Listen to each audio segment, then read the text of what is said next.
சங்கம் முக்கியமா சாப்பாடு முக்கியமா? சாப்பாடு. ஹாய் ஃப்ரெண்ட்ஸ், இன்றைக்கி நம்ம சேனலில் பார்க்க போகிற ஐட்டம் வந்து கிறிஸ்பி பிரெட் பாக்கெட்ஸ். அது எப்படி செய்கிறதுன்னு பார்க்கலாம். ஃபஸ்ட்டு நம்ம செய்ய ஆரம்பிக்கிறதுக்கு முன்னாடி ஹேண்ட் வாஷால் கை கழுவிக்கலாம் நல்லா.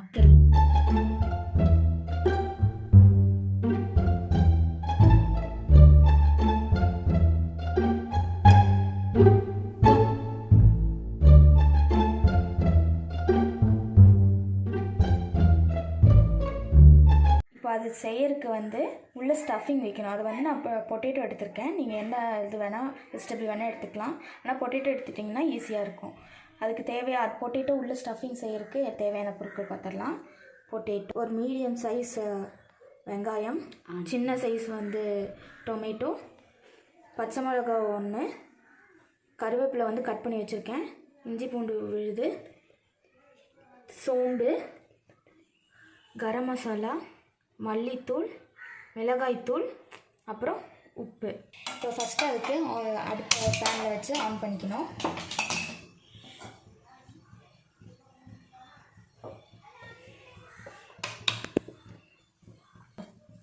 பேன் சூடாயிட்டோடனே அதில் வந்து ஆயில் ஆட் பண்ணிக்கலாம். ஒரு 1.5 ஸ்பூன் இருக்க மாதிரி போதும், அதிகமாக ஆயில் வேணாம்.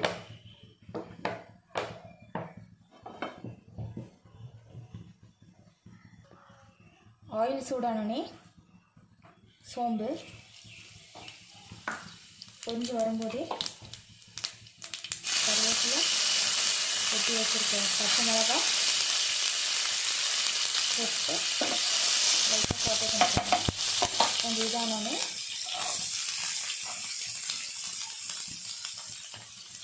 ஆனியன் ஆட் பண்ணிக்கலாம்.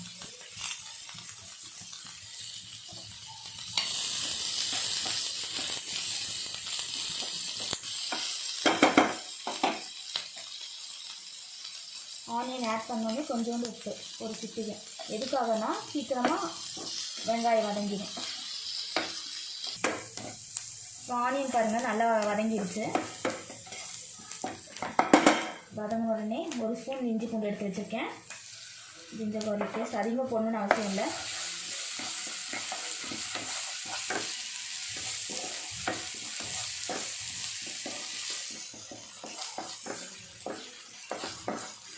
பச்சை வாசனை போகிற வரைக்கும் நல்லா வதக்கிக்கோங்க.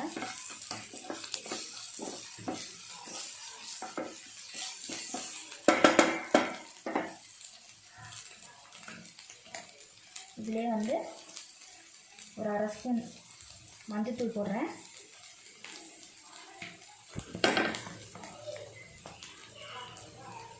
அப்புறம் 1 ஸ்பூன் மிளகாத்தூள் போடுறேன். போட்டுட்டு நல்லா சாட்டே பண்ணிக்கோங்க.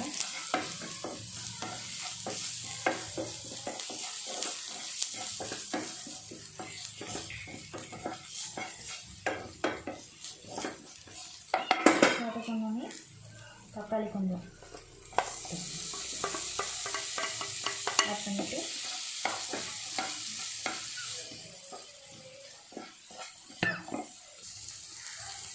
தக்காளி ஆட் பண்ணோடனே உப்பு கொஞ்சம் தக்காளிக்கு ஏற்ற மாதிரி.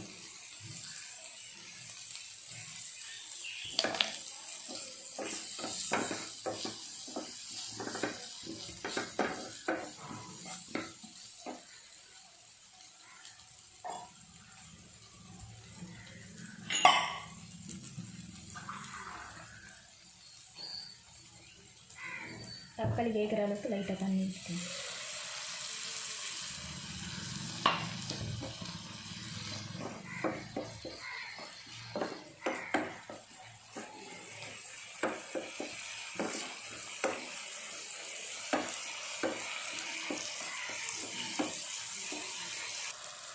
இப்போ அந்த தக்காளி நல்லா வதங்கிடுச்சு. இப்போ நான் potato 3 potato medium size potato எடுத்து வேக வச்சு அதையே ஸ்மாஷ் பண்ணி வச்சுருக்கேன். அதை வந்து இப்போ ஆட் பண்ணிக்கலாம். அதோட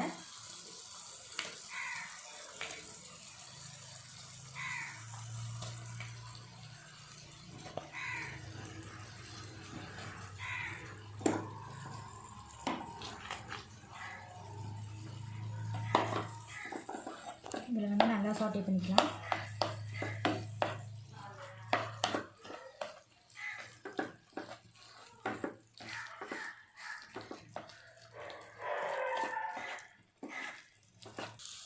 இந்த மாதிரி சாட்டே பண்ணி முடித்தோடனே ஃப்ளாமில் வச்சுக்கோங்க. அப்போ தான் வந்து தண்ணி ஊற்றினால கொஞ்சம் நல்லா ட்ரை ஆகி கொஞ்சம் திக்கான கன்சிஸ்டன்சி வரும். ஏன்னா அது ப்ரெட்டில் போட போகிறோம் இல்லையா, இல்லைனா வந்து ஒரு மாதிரி சாகி ஆகிடும். இந்த டைமில் தான் என்ன பண்ணணும்னா கொஞ்சோண்டு கரம் மசாலா ஆட் பண்ணிக்கணும். ஆட் பண்ணிவிட்டு அப்படியே நம்ம மிக்ஸ் பண்ணி வச்சுக்கோங்க.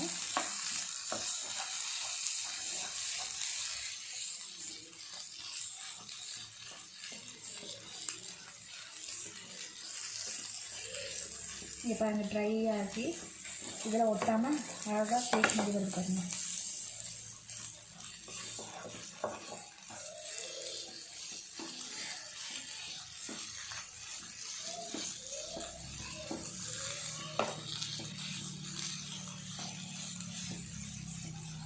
இந்த சமயத்தில் டேஸ்ட் பார்த்துக்கோங்க. உப்பு பத்தலைன்னா உப்பு ஆட் பண்ணி நல்லா மிக்ஸ் பண்ணிக்கலாம். காரம்னாலும் காரத்துக்கும் சில்லி பவுடர் போட்டுக்கலாம். இப்போ நான் கரெக்டாக போட்டுட்டு அதனால் நான் ஆட் பண்ணுறேன்.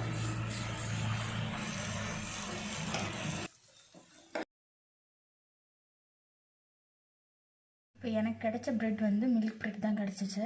அதுவும் பாருங்கள் இந்த மாதிரி இருக்குது, ரொம்ப ட்ரையாக இருக்குது. அதுக்கு நான் எப்படி பண்ணுறதுன்னு சொல்கிறேன். ஏன்னா இது லாக்டவுன் பீரியடில் வேறு எதுவும் கிடைக்கல.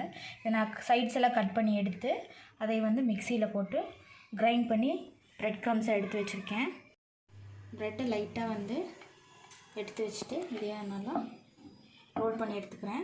இதில் வந்து நம்ம செஞ்ச ஸ்டஃபிங் அதை வந்து இப்படி வச்சு இன்னொரு ப்ரெட்டை மேலே வச்சு இப்படி நல்லா சைடெல்லாம் சைடு ஒட்டுறதுக்கு லைட்டாக வாட்டரை வந்து ப்ரஷ் பண்ணி விட்றேன்.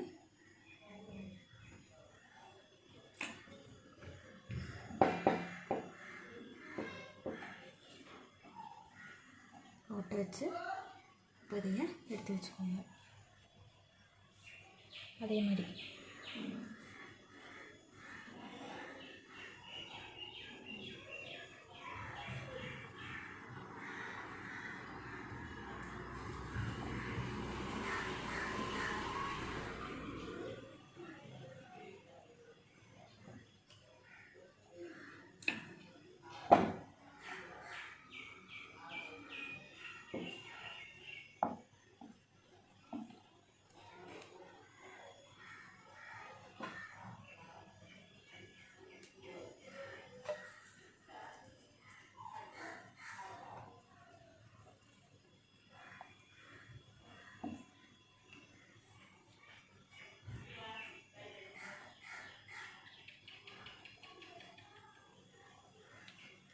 சீல் பண்ணுறதுக்கு வெறும் தண்ணியும் யூஸ் பண்ணலாம். இல்லை மைதா மாவு லைட்டாக கலக்கி வச்சுட்டு அதை பேஸ்ட் மாதிரி யூஸ் பண்ணாலும் நல்லா ஒட்டிக்கும்.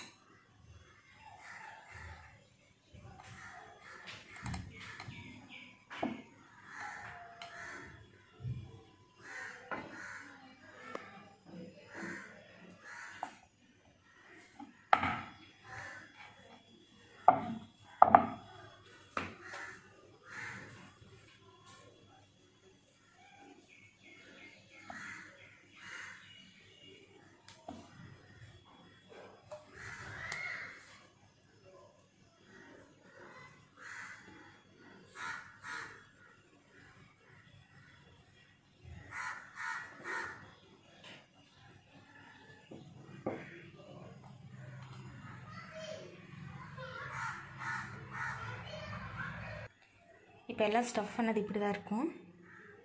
கொஞ்சம் நேரம் அப்படியே விட்டுருங்க.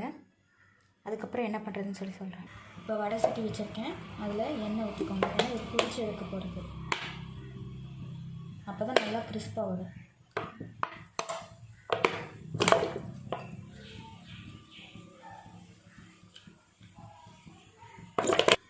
எண்ணெய் ஊற்றி காஞ்சிட்ருக்கு. இப்போ இதை வந்து என்ன பண்ணுறதுன்னு சொல்லி பார்க்கலாம். ஒரு இதை எடுத்துக்கோங்க. எக்கில் நல்லா டிப் பண்ணி, ஏன்னா வந்து அப்போ தான் பிரிஞ்சு வராது, இல்லைன்னா பிரிஞ்சு வந்துடும். எக்கில் டிப் பண்ணி நல்லா எல்லா சைடும் டிப் பண்ணி எடுத்துக்கோங்க. டிப் பண்ணி எடுத்துகிட்டு ப்ரெட் க்ரம்ஸில் நல்லா ரோல் பண்ணி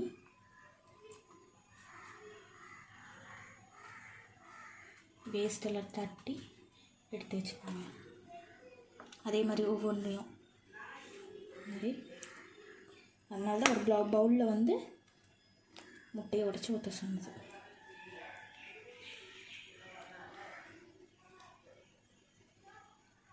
எடுத்து பிரெட் க்ரம்ஸில் நல்லா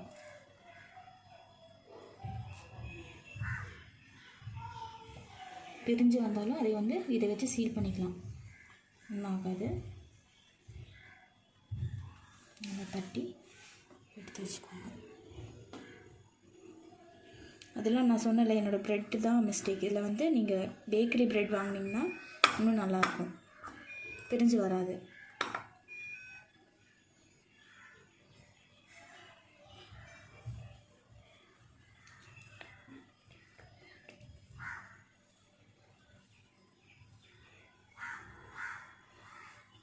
சீல் பண்ணி எடுத்து வச்சுக்கோங்க. இப்போ எல்லாமே இது டிப் பண்ணி எடுத்து வச்சாச்சு. இப்போது அது எண்ணெய் காஞ்சோன்னே எண்ணெயில் போட்டு எடுத்துட வேண்டியதான். பிரெட் க்ரம்ஸ்லாம் எக்ஸ்ட்ரா இருக்கிறத தட்டிக்கோங்க, இப்போ இல்லைன்னா வந்து எண்ணெயில் இதை விட அதிகமாகும். அதனால் இப்போ போட்டுட்டுனே மேலே எண்ணெய் லைட்டாக மேலே ஊற்றிட்டிங்கன்னா திருப்பி போடுறதுக்கு ஈஸியாக இருக்கும்.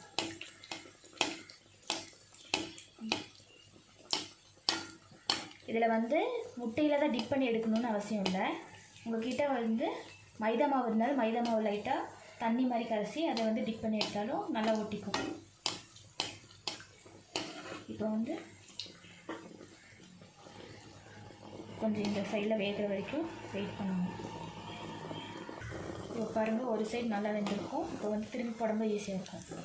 திருப்பி போட்டு பாருங்கள், லைட்டாக ப்ரௌன் கலர் வர வரைக்கும் வெயிட் பண்ணி திருப்பி போடுங்க. ஒவ்வொரு சைடும் மெதுவாக வேக வைங்க. ஏன்னா வந்து உள்ள ஸ்டஃபிங் எக்கெல்லாம் இருக்குது, அதெல்லாம் வேகாது.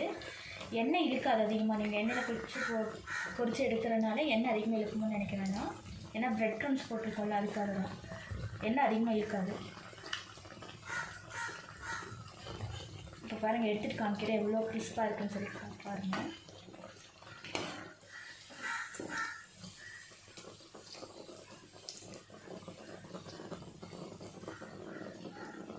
இந்த வீடியோ பார்க்குறதோட மட்டும் விட்டுறாதீங்க, வீட்லேயும் செஞ்சு பாருங்கள், நல்லா தான் இருக்கும். நீங்கள் கடையில் போய் ப்ரெட் ரோல் அது மாதிரி சாப்பிட்றீங்களே, அந்த மாதிரி தான் இது இருக்கும். ஆனால் இது என்னோடய ஸ்டைலில் செஞ்சு காமிச்சிருக்கேன். இப்படி தான் செய்வாங்க, அதனால் பாருங்கள்.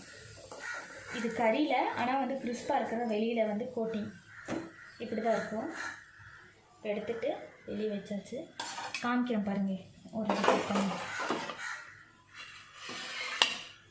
சூடாக இருக்கிறதுனால இதாக இருக்குது. இங்கே பாருங்கள், இங்கே பாருங்கள், கிறிஸ்பாக இருக்குது.